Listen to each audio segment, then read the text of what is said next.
দাদুর সঙ্গে তিলক ধারণ করে এইবার নিমাইয়ের নাম কি হলো না শ্রীকৃষ্ণ চৈতন্য মহাপ্রভু। এবার নিমাই আমার সন্ন্যাস নিয়ে চলে গেলেন।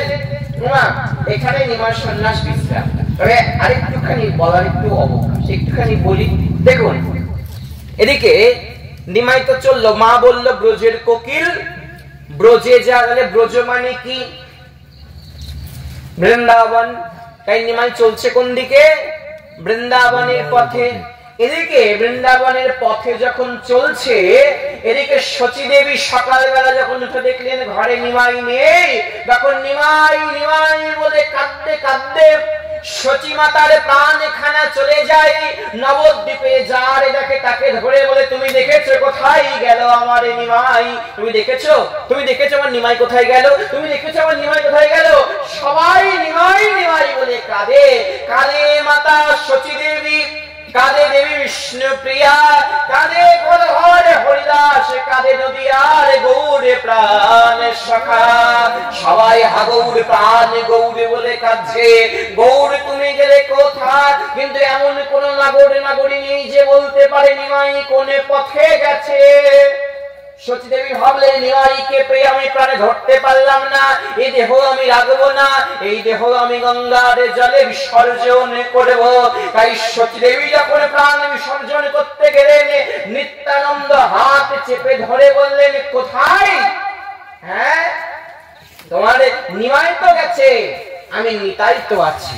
তুমি চিন্তা করো না, যে যেন কোনো প্রকার হোক তোমার নিমাইয়ের সঙ্গে মা আমি তোমার মিলন ঘটাবোই ঘটাবো। আমি খুব সংক্ষেপে নিয়ে যাচ্ছি। দেখুন এদিকে এবার সতী দেবী বলতে, তুই তোর খুঁজতে তো যাবি নিমাইকে, একটা কাজ কর, তুই পথে খিদে পেয়ে যাবে, তোর অঞ্চলে আমি কটা নারকেলের নাড়ু দিয়ে দিলাম, কেমন? এবার হরিহর মুকুন্দ, পতঞ্জলি আপনি অনেক নাম পাবেন, হরিহর মুকুন্দকে সঙ্গে করে দাদা নিত্যানন্দ এবার নিমাইকে খুঁজতে গেলেন, কেমন? এদিকে 2.5 দিন কেটে গেছে। নিমাই 2.5 দিন কেটে গিয়ে এদিকে রামকেলির ঘাটে এসে নিমাই বসেছে।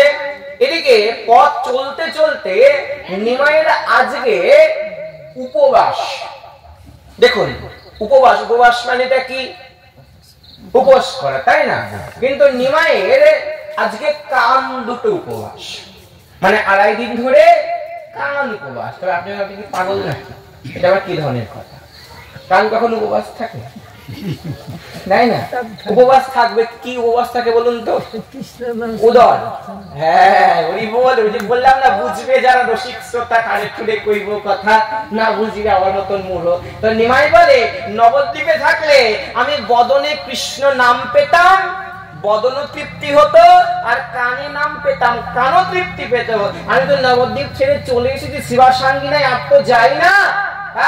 আমি নাম গাইছি, বদন আমার উপবাস নেই, কিন্তু নাম তো কেউ শোনাচ্ছে না, তাই কান দুটো আমার কাছে উপবাস।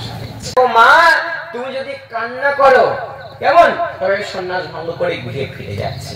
তাই সতী দেবী বলছে, আমি শাস্ত্রে পড়েছি সন্ন্যাস নিয়ে ঘর ছাড়া যদি ঘরে যায় ছেলের অমঙ্গল হয়। তবে মা হয়ে কি ছাড়া আশা রাখতে পারি ছেলের অমঙ্গল হয়? তবে তুই বৃন্দাবনে যাস না, তুই যাবি কোথায় বলতো?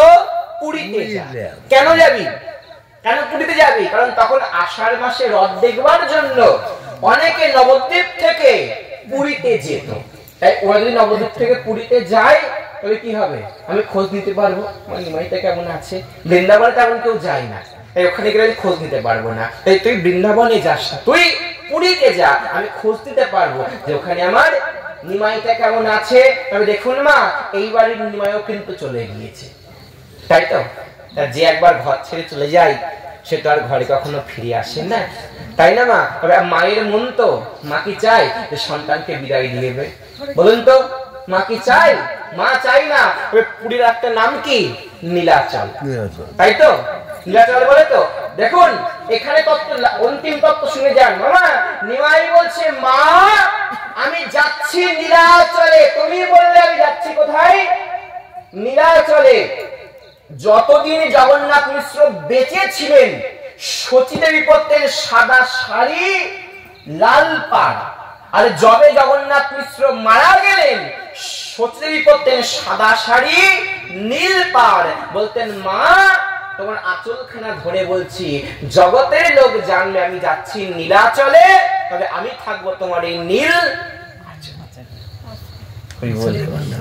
তাই জানা গোবিন্দ বলো জয় রাধে জয় রাধে জয় রাধে জয় রাধে জয় রাধে জয় রাধে জয় রাধে জয় রাধে। এইখানেতে রইল আমাদের